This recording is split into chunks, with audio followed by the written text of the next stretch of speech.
Hello and welcome to HUD's History.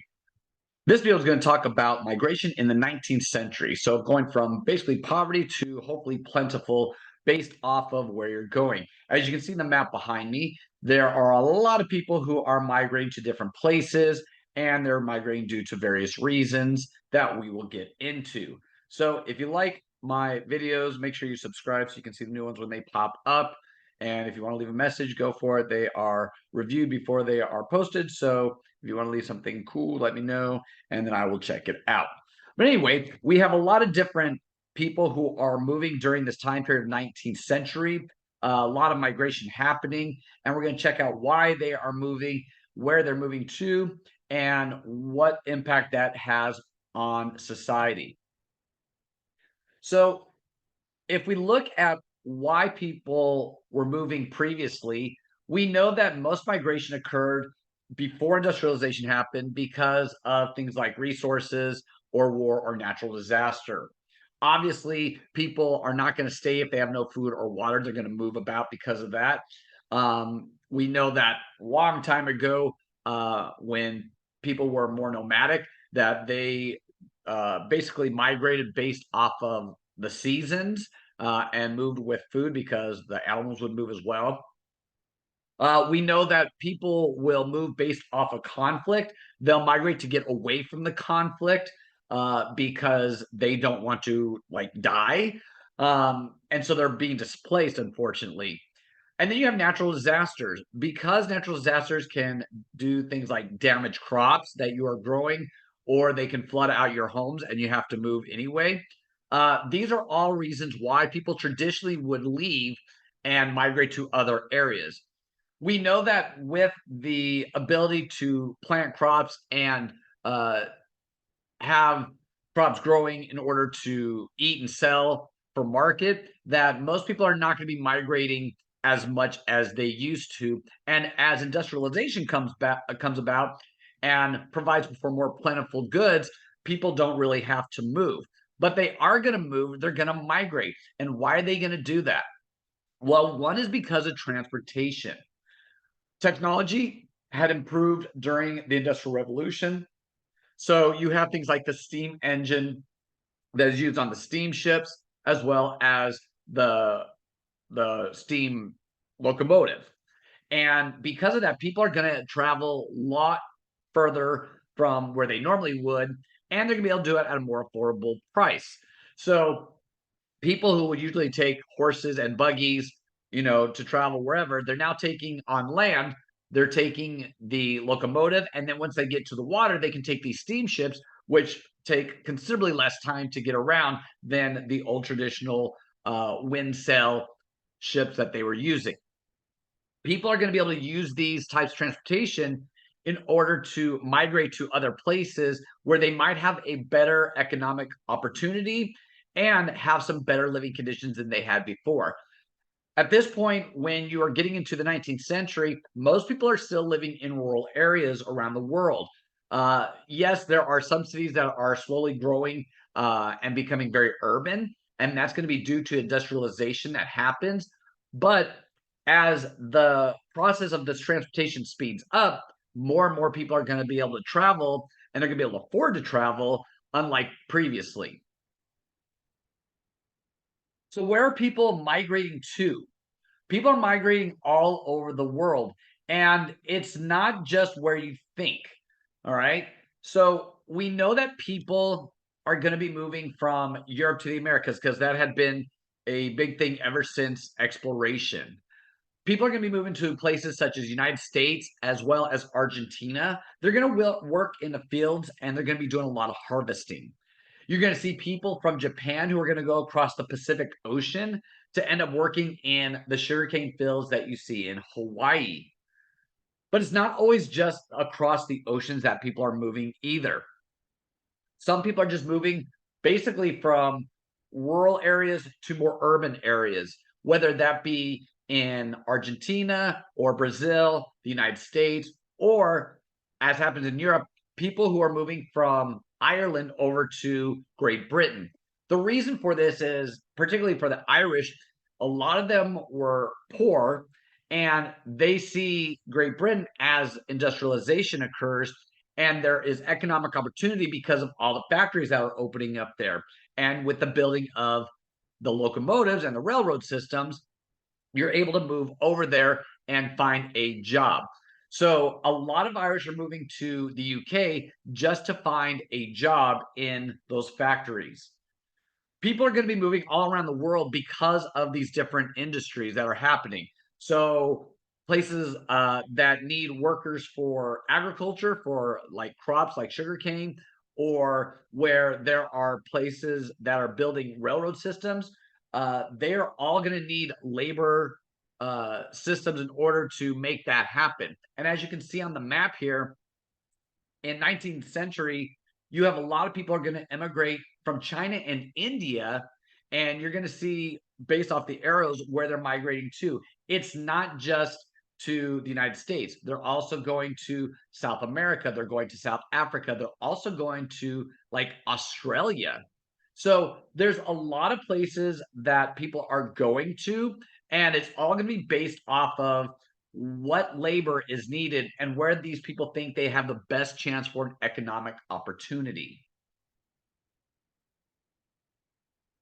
Well, migration isn't always an easy thing to do, right? Because one, you have to like travel across and get there, and hopefully your boat doesn't sink or your locomotive doesn't crash.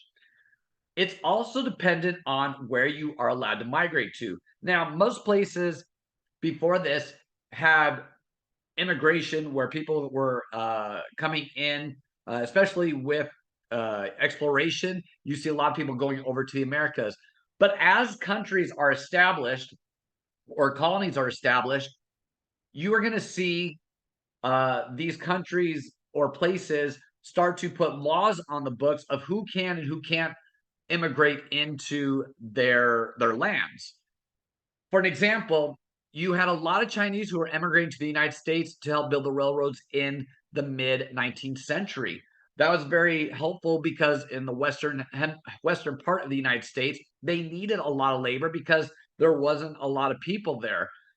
But after 1890, you had these laws that were implemented, these immigration laws, and that basically said how many of each group could come to either the United States or Canada or even in South America, in Argentina and Brazil. For example, most non-Europeans were excluded from immigrating to the United States and Canada after 1890. That meant that mostly it was just Europeans who were going to come to the United States. Why? Because most Europeans had access to railroad systems in Western Europe because of the startup of industrialization there. So the UK, Germany, France, Spain, these are all places that had gotten a lot of railroad systems implemented, which meant that people could travel to the ports easier to get on ships to come over to the Americas. But then you're going to see other groups that are going to try and get in that are not as successful or they don't have as easy of a time getting there. As people are coming over, a lot of people are looking for work. What kind of work is there? What are the different labor systems that you see during this time period? Well, we know that there was enslaved labor systems going on. Why? Because Africans had become an essential labor system because of exploration and because of the Atlantic slave trade.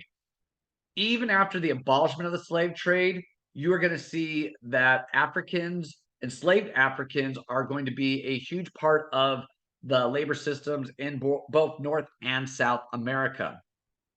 Another group that's going to become important is going to be indentured servants.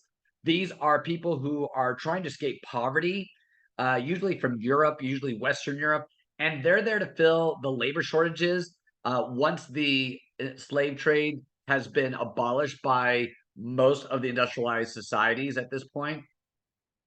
Another group that you have are going to be what we call laborers under contract.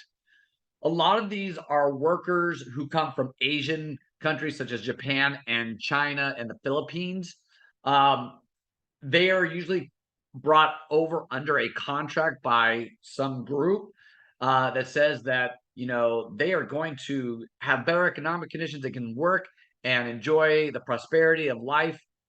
However, a lot of times they were just exploited, where they had to live in a certain place. They had to work so many hours for this company or group, and they had the threat of being sent back home under worse conditions. The last group that becomes a labor system is criminals. Great Britain specifically, they had a huge problem with overcrowding in their prisons. So the Brits had established a couple of different penal colonies, the biggest one being Australia. And so they gave criminals a choice of either you can go to prison here and do hard labor, or you can become part of a settlement here in this like colony way far away.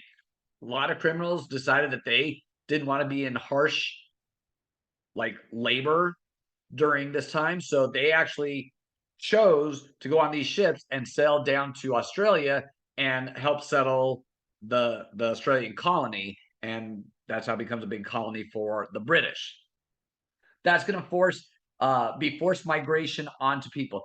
So most of these labor systems, it's either a forced migration or it's a migration under some sort of contract or duty to, work for some group or whatnot.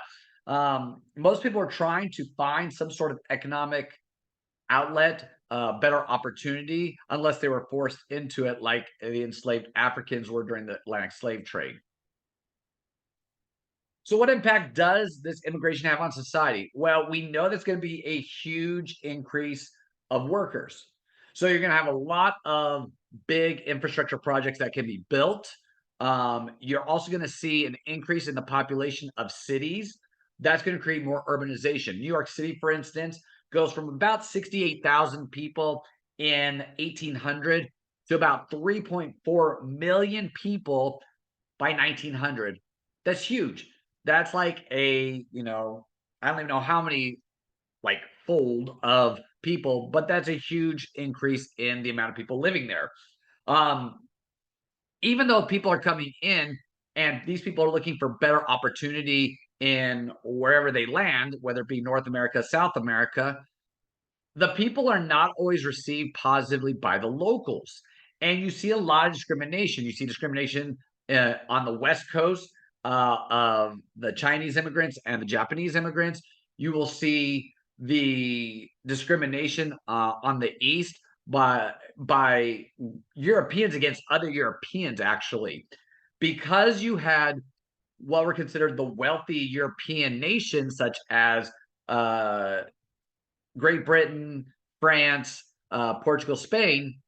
They saw like Eastern European nations as poor. So the Polish, the Italians, and even Irish, because the Irish were not under self-rule; they were controlled by the Brits. So there's a lot of discrimination that goes on by the people who are living that are considered the natives of whatever place that these immigrants end up in. So you see a lot of immigrants create their own like mini cities to kind of preserve their traditions and their ethnic groups. So if you go to places like New York City or San Francisco, you'll see like Little Italy, Little China, Little Tokyo, whatever. Um, because the people there, they found communities of people from their own homelands, and they end up basically creating these small enclaves of their group. So you have a Polish section, a German section, whatever, right? As you go through these different places. And it's not just like in the United States, it's not just in New York City, it's not in San Francisco, it's in Buenos Aires as well. You see it in Peru. There's a lot of places within the Americas where you see these small enclaves of people from different areas. Some of the other things that come about are the cultural changes, right? Because people are coming from other lands, they're bringing their culture with them. They're bringing their traditions of weddings, celebrations, births, whatnot. They're also bringing music. They're bringing food. There's a lot of infusion of these different cultures that come about, and that helps to influence what's going on specifically in the Americas. You see in the United States, it's a huge melting pot of different places and cultures. No matter where you go, just look at the foods, right? Chicago and New York, they go on about who has the better pizza, right? The Italian style pizza. I don't know. I couldn't tell you which one's better. You see that also in Brazil, where language influences slang. You see African music that will influence music in the Americas, specifically when you get to jazz music. Um, and obviously, we just feel and see the different celebrations and traditions of things like marriage by different groups. It doesn't matter what group it is; they all have their own tradition and culture based off religion, based off of their own homeland. So cultural changes become very important. But even though they are bringing over their own culture, it's not that they are dismissing that they need to connect to their new homeland because most immigrants will do that. Another thing that happens is as immigration's happening, you also have the Industrial Revolution still churning and going on. And that's going to allow for a better planning of cities, especially as more people go into these places like New York City, into Chicago, and westward of the United States, places like Buenos Aires and in Argentina. Um, so you have a lot of places that will now be able to plan their cities based off of expecting an influx of people. You have electricity, which is going to help light up streets. Previously, they used gas lighting, so people had to go and light the street posts every night, and then every morning they had to extinguish them. With the invention of the electric light bulb, I should say, you have the ability to light up the entire street. This decreases the amount of crime because the streets are lit up brightly. Um, you also have sanitation, which improves because you now have uh, scheduled of pickups for trash. You have indoor plumbing that'll come about, which really helps to decrease the spread of disease around. So epidemics that normally would flow through neighborhoods and communities actually decreases. That's going to also lead to having better hygiene practices, and because the Industrial Revolution is working in contact with the scientific revolution, and we know vaccines had been invented during the scientific revolution, you're going to have better medical practices, which means that more people are treated for different ailments. So people are going to start living longer. The infant mortality rate decreases, meaning that people are going to stop having a lot of kids because they know that they're going to survive infancy. Whereas before, they would just have as many as possible because they wanted to ensure that their family bloodline would continue. Better urban planning will also lead to cities being built in what are known as grid formations. This means that they're able to distribute the people by way of how they create zones. So you'll have like a residential zone where people have like neighborhoods. You'll have commercial zones for like industrial stuff to like manufacturing and whatnot. This helps to lower density centers. You see that in places like Chicago, which is this map here in 1896. You see that in places like Los Angeles, California, and also in Phoenix, Arizona. These are all places that are built using a grid type system. It is easier planning and it helps to promote an easier facilitation of an influx of people as a population booms in that specific area. So, as people are immigrating for better economic opportunities, they're going to bring those cultural traditions with them, but they're also going to assimilate into their new homelands. It is merging their old homeland traditions with their new homeland necessities. All right. Because things like language, yes, they may speak a different language coming from their own homeland, but they're going to have to interact with the people that they go into, whether it be in Argentina, Brazil, Canada, the United States. They're going to learn that specific language as well. So many of these communities are bilingual or trilingual, depending on what languages they know and what languages they end up having to learn in order to connect and interact with the communities that they're in. We know that the Americas are going to see the biggest influx of immigrants from around the world. The United States, Canada, Mexico, Brazil, Argentina. They're all going to benefit the most from all these immigrants coming in, bringing in their culture, and also bringing in labor systems. This immigration, it is going to bring more interdependency between the continents because these places are going to realize that they need more labor at this point to come in, and people are going to be leaving their old countries in order to find new opportunities. Basically, this is going to make the world smaller. The transportation piece becomes very important because what used to take, months and months to do for travel is going to turn into weeks. And so it's easier to get places on the water or on land. And that's going to bring people pretty much closer together and bringing products, goods, and whatnot together as well. So I hope you guys have enjoyed this talk about immigration. If you have any comments, make sure you put them in for review. If you like this one, give me a thumbs up and make sure you subscribe. My social tip for the day is when you're driving, make sure that you are a defensive driver because you don't know what other people are doing on the road. It doesn't matter if you've been driving for 1 year or if you've been driving for 15 years. You never know the conditions of the people that are driving. And sometimes people are not paying attention as much as they should. So just be aware, be defensive, and just always be aware of the vehicles around you as you drive so that you can be a safe driver and not get into any accidents. So until I see you next time, this has been Mr. Hudson for HUD's History. Have a good one. Peace out.